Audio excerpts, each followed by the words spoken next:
Well, good morning, everybody. See who's attending remotely. Oh, we've got a few people attending remotely. That's good news. So we're not going to go over it today. We've asked Tony to come in and to go over the MLS once again. But there have been a significant number of changes to all of the documents. You can't see me. I don't know why it keeps following me. Okay. Can they hear me? That's what matters. Yes, it should be. Yes. All right.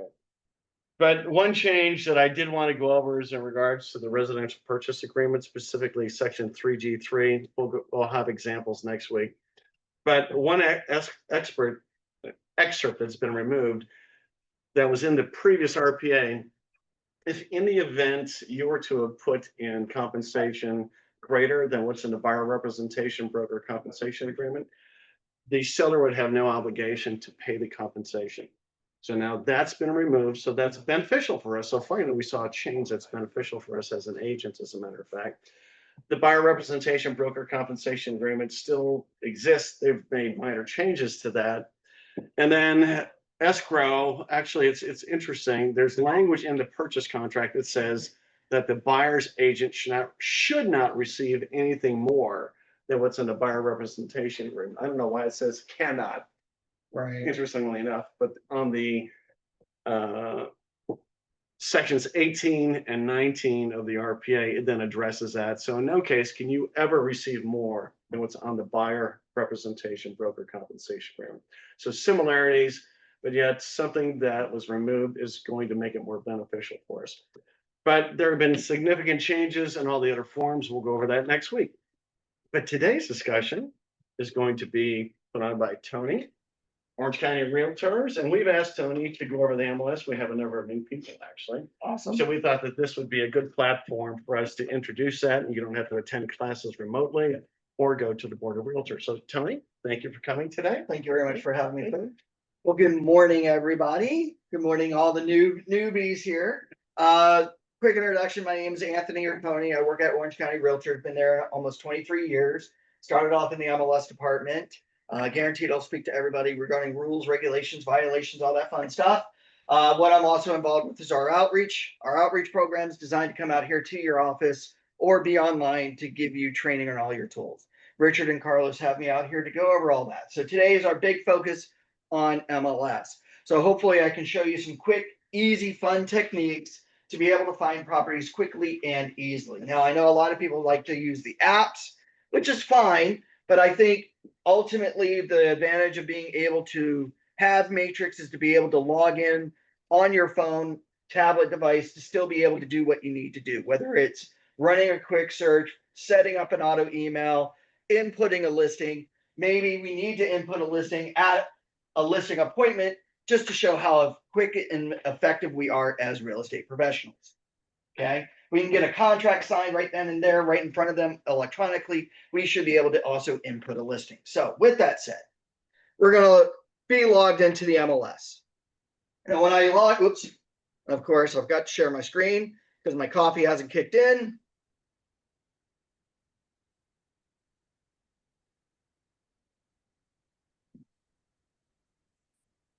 I'm just going to hide some buttons here real quick. On my end, there we go. We're logged into the MLS system very quickly and easily. Now, what I love about our MLS is that right on our home screen, we have these tools called widgets. Widgets are great ways of being able to look at MLS data quickly and efficiently for our community and our business, okay? We all need to be self-aware about what our industry is doing, yes? Yes. Everybody likes to go online, think that they know it better than us, right? But we got to show them up, and we show them and need to show them information. So the first thing I'm going to start off with real quickly is the market watch and the hot sheets. Now, the market watch and the hot sheets basically are very similar in the sense that you can see information right away about the areas that you're marketing in to know what's brand new, what's been going through a price change, what's back on the market, what went in the hole, do not show, whatever, right? Now, what's different between these two systems or these two widgets is that number one, a market watch, you can only have one market watch for any particular property type. As we all know, or hopefully know, that we have different multiple property types that the MLS has. We have residential for sale, we have residential lease, we have commercial, we have mobile home, we have land lots, all this stuff. A market watch allows us to create one market watch for each property type. A hot sheet, however, allows us to create up to 20 different hot sheets, and we can have 4 or 5 or 20 hot sheets for one property type. So I can have 20 hot sheets for residential because that's what that's what I do in my business. So I can outline all the different cities that I want to see data for. Now, just to demonstrate these two tools very, very quickly, to update the information here, and a lot of times when we look at the market watch, we might see something like this. If I refresh it for residential in the past 24 hours, we see all this stuff that's happened. Now, this is for the entire MLS. But if I want to keep track of just one area, all I need to do here for this widget, and if I can, I'll zoom in just a little bit more for our online folks. All I'm going to do is come down to the bottom right-hand corner of this widget and click on Customize. When I click on Customize, I can now put in any criteria that I wish. So in this case, I can type in the city of Irvine, hit Save, and now the market watch refreshes and it gives me information. Now, my time frame, 24 hours. Here, 24 hours from now. So what time is it? 10:07 today up to 10:07 yesterday. If I wanted to, I could say, I just want to know what's been happening since midnight this morning to now, which now we get different numbers. So today, as of midnight, 2 properties came on as coming soon, 5 new listings, 3 properties went through a price change, 1 went active under contract or basically backup, 1 went into escrow under pending, 2 closed, 1 expired, 2 held, and 1 withdrawn. If I wanted to see what those 5 new listings are, all I need to do is just simply click on new listings and just see these 5 new properties, which is great. And here I can select them, send them to a client, or if Richard gave me a call and said, Tony, I'm thinking about buying in Irvine. Are there any new properties that came on the market today? I could look at that market watch and tell them immediately while we're talking on the phone, hey, yes, there are 5 new properties that came on as of midnight this morning. There were totally 7 that came on since yesterday. So on and so forth. Anybody like that? Simple. Makes it very simple and quick. Now, the hot sheet, all I need to do here, if I wanted to create a hot sheet, in this widget, I'm going to go to the bottom left corner where it says Add Customize. When I click on that, this will give me a list of all my created hot sheets. To make one, come over to the right-hand side and click Add. When I do that, I now can pick a property type, in this case residential, and now I'm going to name it. So maybe I name this one Irvine 92604 as an example. Now when I hit save, I've now officially created the hot sheet, but I have not edited any criteria in this hot sheet just yet. So to edit the criteria, highlight the hot sheet and now choose edit criteria here to the right to now put in the information. So in this case, I'm now going to go down and find zip code for address, hopefully. It's at the top. At the top, did I miss it? It's usually at the top. Usually at the top. Oh, there it is, postal code 92604. And now when I hit save, I've edited the criteria. I just now hit done. Now again, I can choose a time frame like today, 24 hours, up to 7 days ago. Maybe I want to see the past 24 hours. And now when I click Irvine 92604, I see that 4 things have happened today. 2 properties came on as brand new active.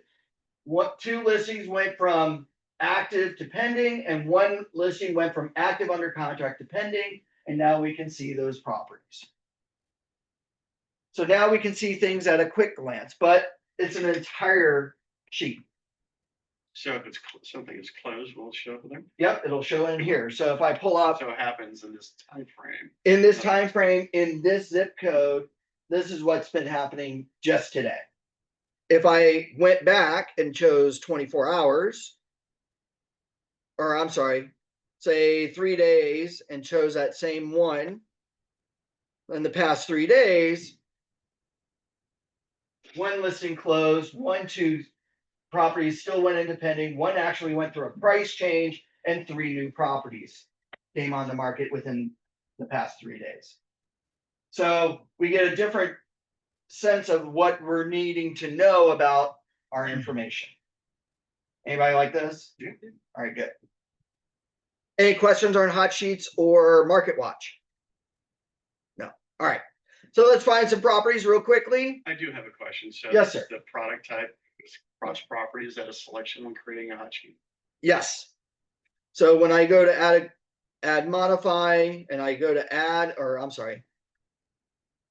hot sheet, and it looks like, did I make my max? Of course. Let's delete one. Could you also explain cross properties to everybody? A cross property Yes. is basically a search where you're looking for different multiple property types. So if you're an agent that loves looking at residential and lease property information, or residential income and lease, you can now select all 3 property types to pull in data. And you can also include for sale products, right? Yep. Well, residential for sale, Yeah, residential lease, but across property, I can now pick and choose what different property types for my business I want to monitor or run searches by, which is also helpful because maybe somebody listed a property that's classified as a duplex, but they might have it as residential for sale, but you're not sure if it was residential for sale or residential income. You could then do a cross property search and choose property types to hopefully find that property, which is kind of nice. Yes. It helps avoid not finding properties in your search. Exactly. Or heaven forbid, it's actually a commercial because it's that 5th unit versus 1 to 4, right? And a lot of people don't realize that right away. So, thank you. You're welcome. Okay. Let's see here.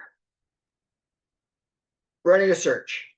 Very easy to run a search to find property data. Most of you being brand new agents are probably working with buyers. Yes? Anybody working with a buyer? Not a single person raise their hand in the room. Excellent. Anybody here have a seller? Not a single person. Everybody that's attending remotely, they raise their hands. Oh, good. Oh, good. I see John raising her or waving. Buyer. Excellent. All right. So very quickly, finding information. All we need to do here in our MLS, if we put in no criteria, what I love about Matrix, if I put in no information, I can immediately see here at the bottom left-hand corner, I can look at more than 2,500 plus listings in our MLS database going back 22 years. It's as I start to input information into these fields that these number of matches will start to narrow down. Now, quick rule of thumb, if you put in something into the MLS system that all of a sudden your matches immediately goes to 0, it means that either you put in something so specific that nothing matches in the MLS, or you put in the wrong information somewhere. Now, our MLS uses a saying, less is more, meaning less criteria you input in, the more data you'll get back in return. Okay. So real nice. I can select my different statuses if I want, based on my client's information. Fields that have multiple choices in them, all you need to do here is simply click on a choice in that field to select it. If I want multiple choices chosen, I can do either one of 2 things, or do either depending on my computer. If I'm a PC person or working on a PC, I'm going to hold down my control key. If I'm a Mac user, I'm going to hold down the command key. And now I'm going to select my other choices. Now, if I accidentally selected something by mistake, then just either hold down the control key for PC users or your command key as a Mac user and reselect to deselect. Now, what you do not have to do is select all the choices in a field if you want everything.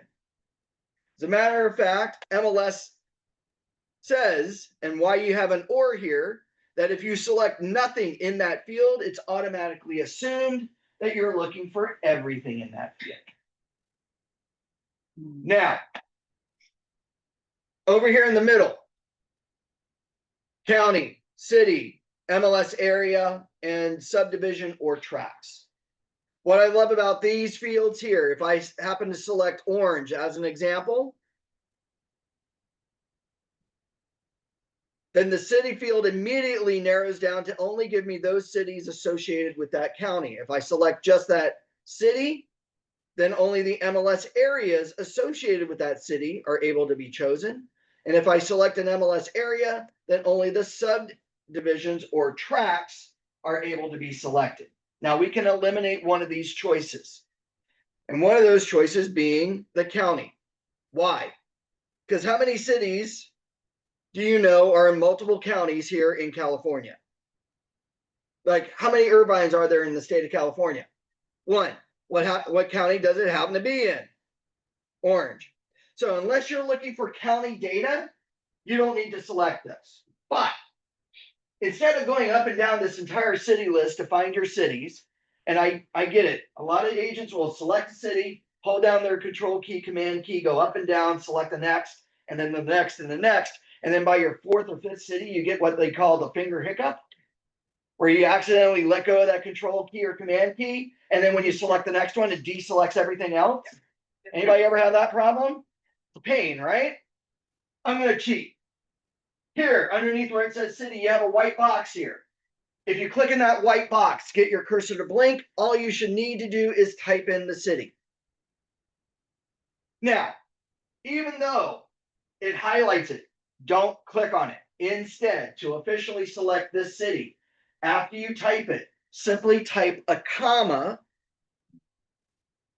right after the city. That officially selects that city as your choice. Now, if I have multiple choices or I need to have multiple cities, no space after the comma, just type in the next city and separate them out with commas. So here I can type in all the cities that I need and separate them out with commas. And now active in Irvine, Tustin, and Mission Viejo, we have 977 properties. Whew, that's a lot that are currently active. Oh. Yes, ma'am. After comma, no space? No space is needed. Okay. Over here to the right are number fields. Price. Here we can type in a price. So like in the survey of Irvine, maybe I type in 1,200,000. When I type that number, all of a sudden we notice that our matches go down to 6. Why? Because we're asking for the active in Mission Viejo, Irvine, and Tustin for properties listed at exactly 1,200,000. Well, what happens if we want something, everything above that price or below or in between? This is where we go back to our old style keystrokes. After the number, if I want to look for everything above that number, simply no space after the number, type a plus sign.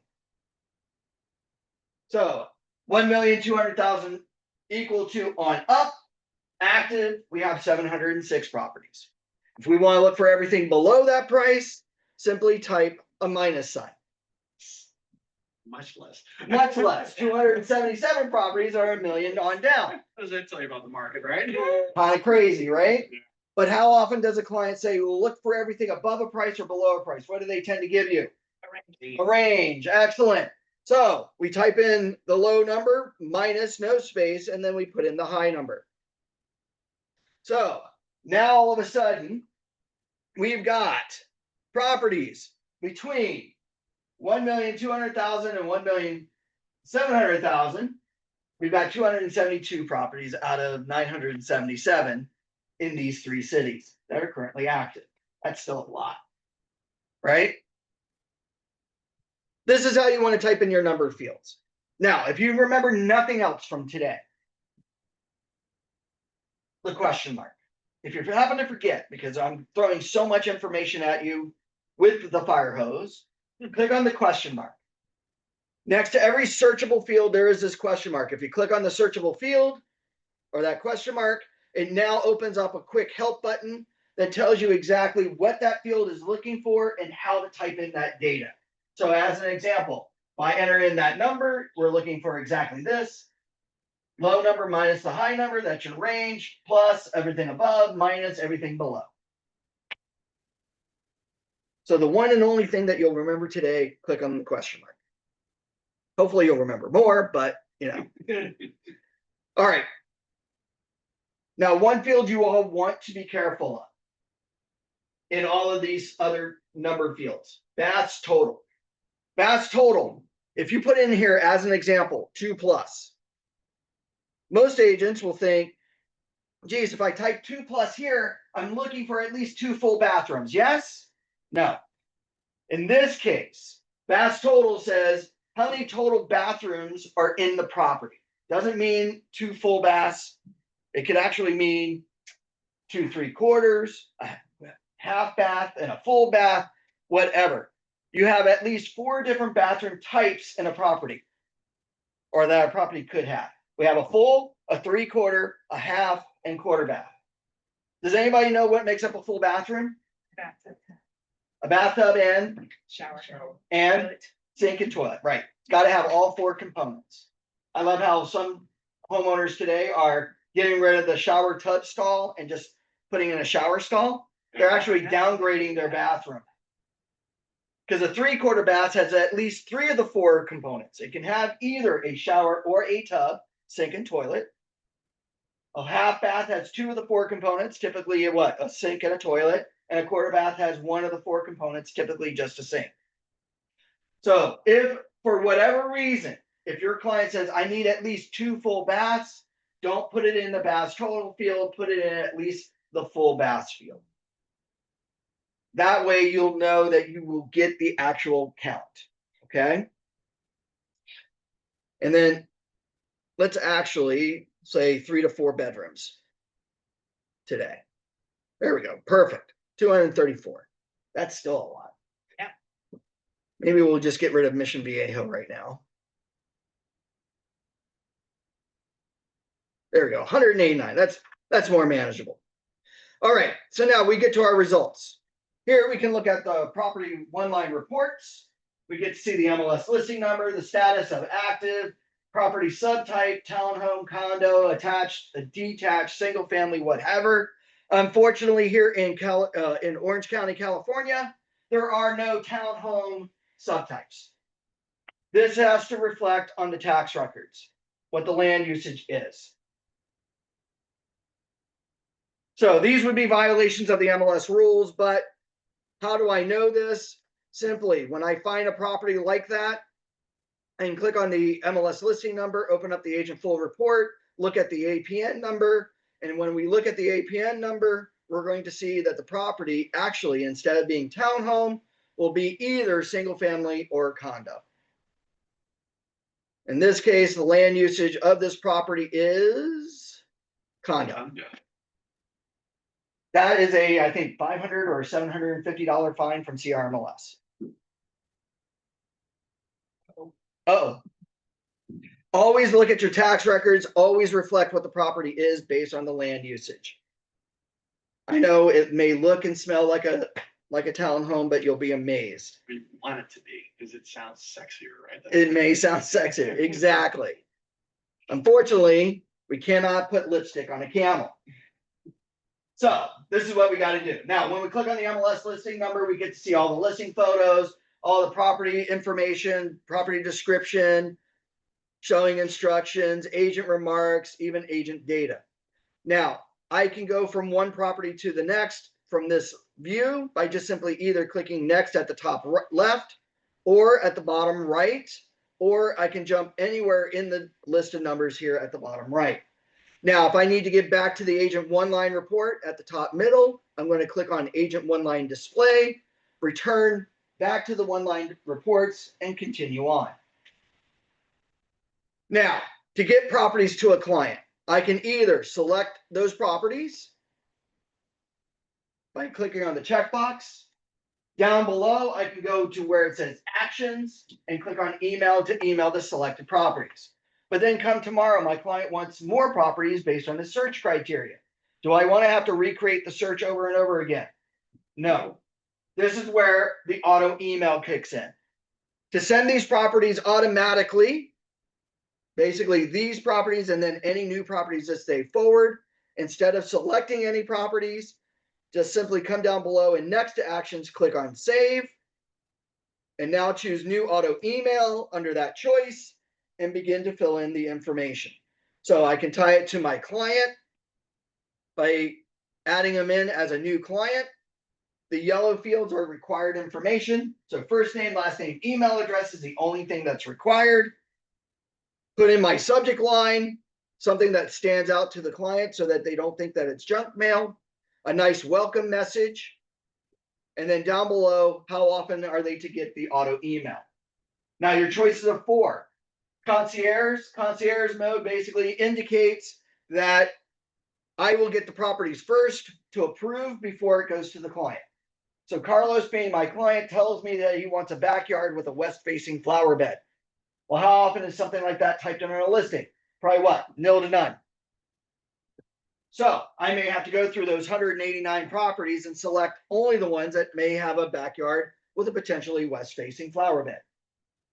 Now you could do this for every client if you wanted to, but I think you all are going to be so busy as it is, right? Between marketing, contract negotiations, showing properties, this, that, and the other, that if you did that for every client, you'd be sitting in front of your computer all day long. You don't want that. So use concierge mode for your special clients. By the way, we will make this available for reverse prospecting to let the listing agents know that I found their property in a search and that it went to a client of mine so that we can talk.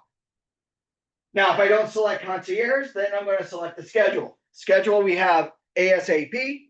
ASAP says as soon as something meets my criteria, an email is generated within 20 minutes. Now, if there are 15 properties added on today, that means the client's going to get 15 emails. Now, if we get too many emails, what may happen? Person may unsubscribe, get angry at us, this, that, and the other. But this is great for those hot markets. Those of us who remember back in 2020 or even 2013, when properties were on and off the market in less than 5 days, you had 50 plus offers going over $300,000 of the asking price. ASAP may be a great time for that type of market. Or Richard has told me he needs to move in 45 days or less and he needs to find a place really quickly. I need to get him properties quick, right? ASAP will be a good thing. Next, daily. Daily just says we got 1 email a day around 6 a.m. Or we can send 1 email in the evening around 6 p.m. Or we can send 2 emails a day, 1 in the morning and 1 at night. Or Carlos tells me he only looks at his emails once or twice a week. Well, what days of the week, at what times around do you look at your emails? And then the last choice here, monthly. Monthly says that they get 1 email on the first of the month at midnight. Now, why would something like this be used? A lot of agents ask. Well, 2 scenarios. Number 1, Richard's not ready to buy right now. He's just looky-looing. He's not ready to buy. His finances aren't there just yet. He's not ready to buy for another 9 to 12 months. Now, some of the seasoned agents that you may speak to may say, usually when a client does that and you go MIA and you don't talk to them and don't keep up, by that 9th month, when you do finally reach out, they end up telling you what? Already bought a property. We just closed escrow about 2 months ago. Well, why didn't you use me? Oh, I totally forgot about you. Right? If they're searching now, their search is still continuing on, even if they're not ready to buy.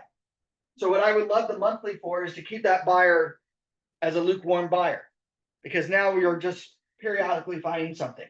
And when there's something that they really want to see, now they'll reach out to me and maybe you now want to go and see it and hopefully write an offer. Because now maybe Richard and his wife now find something that they want to fall in love with. I can now show it to them and maybe he'll change his circumstances to buy now versus later. There's a comment in the chat box or a question. Oh, It's sure. about if they can show 25 it shows can it default to 100 properties per page. It's a little bit earlier from when you were talking about. Yes, you can set that up to be a default. So so the question is can I, instead of just seeing 25 properties at a time, set this up as a default to show 100? The answer is yes. Simply come over to that number 25 in your one line report, set it to 100.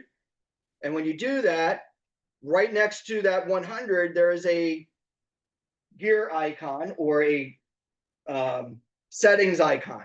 When I click on that, then I'm going to set current display as my starting default. So when I pull up 100 or more properties, the first 100 will always show,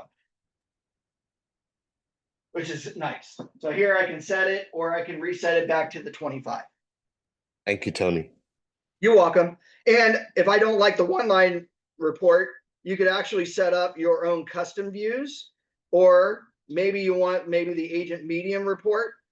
And again, you can always click on that gear icon here to set this as your starting view. So whatever you need to be able to easily read the data. Okay. Yes. So when it's sent to the client, is it like pretty similar to what you're seeing? The clients will only get the customer report, and they actually get to see a beautiful set of reports, way easier to read. That's called the One Home Portal. And I can actually show you what that is, if that's okay. Please, no, that's a good question. So what the agent gets, or what the client gets. So here are my auto emails. So if I go under my matrix auto emails, what I can do is choose one of those auto emails and say open in One Home, which now will give me the view of what the client sees, hopefully in 5, 4, 3, 2, 1. And this is what my clients will see. They will see the properties off to the left. They see where they are at on a map. They can change that around if they want. So they can go, oh, we want to see the card view, the list view, or the hybrid. Here, when they click on a property, they can open it up, hopefully, and they'll see all the listing photos. They can request a tour, which, by the way, that sends me, their agent, a notice that they want to see the property. If they like the property, we'll see that on the MLS as well, that they like the property. They can compare these properties. And of course, they got a bunch of other fun stuff. Now, how many of you have clients that say, oh, I think this might be too far from work? Anybody? Here in this One Home Portal, there is a choice for travel time. So what they can actually do is click on that travel time and put in the destination. So in this case, 3,500 Barranca Boulevard, Irvine, or Parkway, yeah. And then when I calculate, this will now look at live drive time directions, and it says from this property to your job, it'll take you 25 minutes to commute. So now they can determine, even from your One Home Portal, what properties are more desirable to their work drive time. So you can help them out with that, which is kind of cool. It is. Is there a default that you can set that up? So every time they look at a property, it just tells I them, think when I think they once they set it up, then it'll always be there. Yeah, which is really nice. Yes. So Tony, the client has to also create an account for it to start working, right? When you set them up on an auto email the very first time, they create a username and password. That way they can access the data, which is always nice and secure, and it ties the client to you. So this is where I always recommend to real estate agents to always get a buyer broker agreement ahead of time, because in your buyer broker agreement, even under exclusive, you want to show broker involvement at all times. So if you're out there sending properties to a client, you want them to make sure that you're procuring cause of data, because what's to prevent somebody not under a buyer broker agreement to get a property from me and then go to another agent to write up the offer and to get the showing and then get paid? I'm doing the work for somebody else. I don't want to do that. Right. So I would say, even before you're doing any searches for a client, try to get them under some sort of agreement to protect you. Right. And to understand what it is that the client really wants to find and see. Okay. Would you mind just showing us exactly what the client's going to receive in an email? So they know. I think so. I haven't been in my emails in a few days. So you might see a bunch of junk, but Sure we will. here I'll open up an email. Go to the Gmail account. All right, so here are properties. Because I know that's what I've titled it. So here are some properties, excellent. So the email looks something like this. So when they get the email, it's from One Home, from Anthony, basically me, the agent, how I've set up the auto email, the message, hey bud, and then of course, whatever the recurring message may be. From here, they can see the property information and now they can click on the button view all. Now, if this is the first time accessing this, when they click on that view all button, it will then prompt them to create a username and password to access that data. I always recommend to agents in that welcome email, give them at least that one instruction. Number 2 instruction, to help you understand what it is that they like and maybe want to go see, click the heart icon. Don't forget to click the heart icon if there's a property you wish to see, and I'll set up an appointment right away. Yeah. Okay? Because when they open this up, and hopefully we'll see if it lets or wants me to log in or not. When the client opens this up, they have that heart icon. So if they click the heart icon, it will now favorite that property. Now, in less than 5 minutes, me in the MLS will see under my One Home portal or under my recent One Home visitors widget, I see that my client just liked the property in their portal. So now when I click on that number 1, I get to see the agent full reports. So the client sees the client or the customer reports on all these properties. They can like them. They see the price changes. They see whatever I want them to see. And now they can request the tour. They can go through the properties, this, that, and the other. Yes, sir. If the client doesn't create an account, will they still receive the emails? No, not until they do. And that welcome email message lasts for only 30 days. After 30 days, the link expires, and now you as the agent have to resend a new request. Now that's pretty easy to do as well. Back under My Matrix, under auto emails, you can see by a red circle or a green hollow circle, if they didn't activate it, if I click on the down arrow here, there will be a button that says resend invite. And it will be in this list. Now I can resend the invitation to get a brand new welcome email message for them to then activate the One Home portal. Does that help? Yes. Good.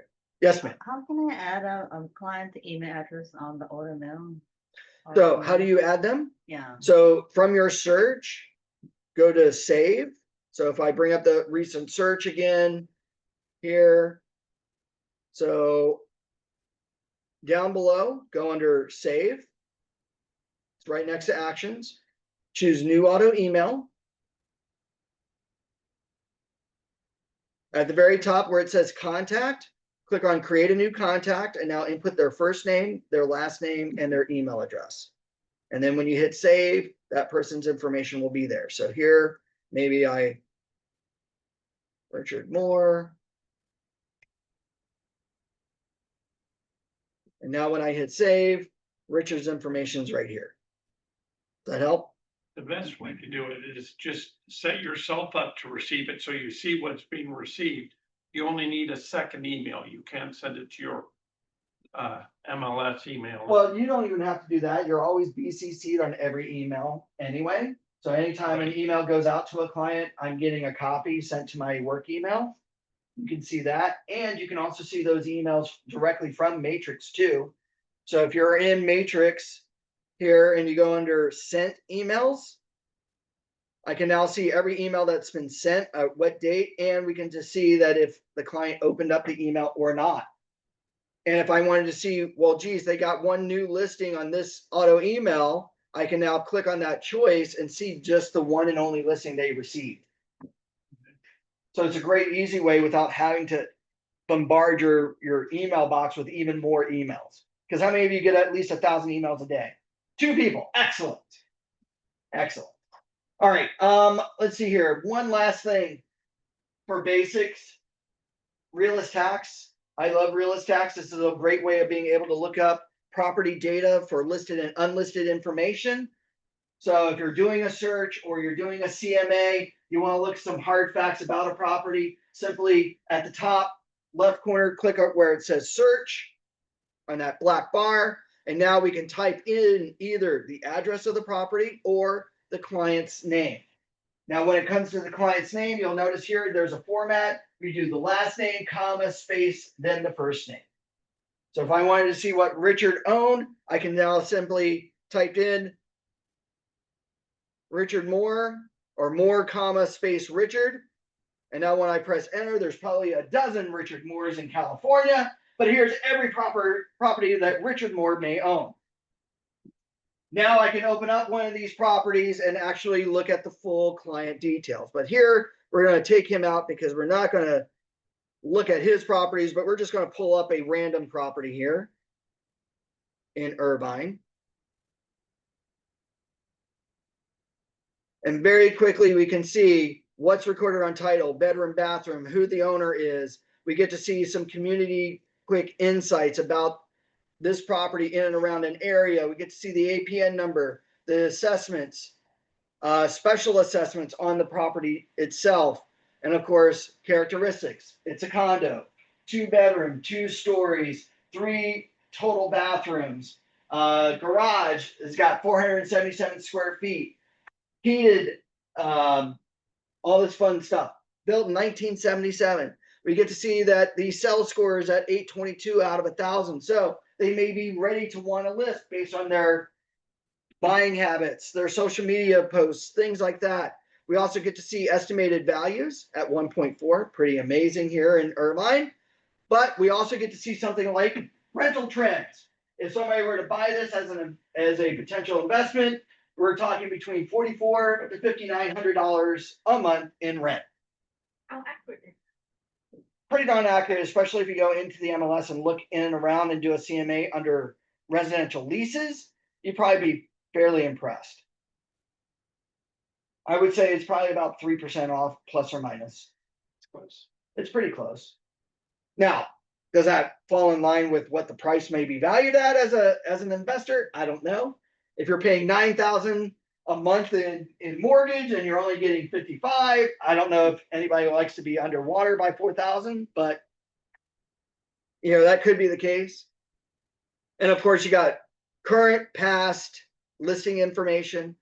You also got the last market, when it sold, when, by whom, when deed transferred, and of course, mortgage history, every mortgage that's ever been taken out on this property by current or past owners.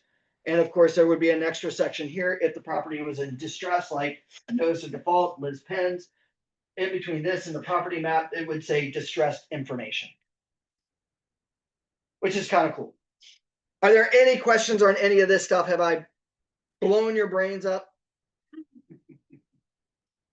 It's been very helpful. Has it been helpful? I know this was super, super basic for a lot of people, but at least we can get some of the foundations. Maybe next time we'll talk about adding and modifying a listing along with the photos to change your statuses. But other than that, if there are no other questions, thank you all very much. Thank And I look you. forward to the next one. Thank you once again. You're So, we do have a drawing. So if you turn your business cards in. If you don't want to be in the drawing, you don't have to.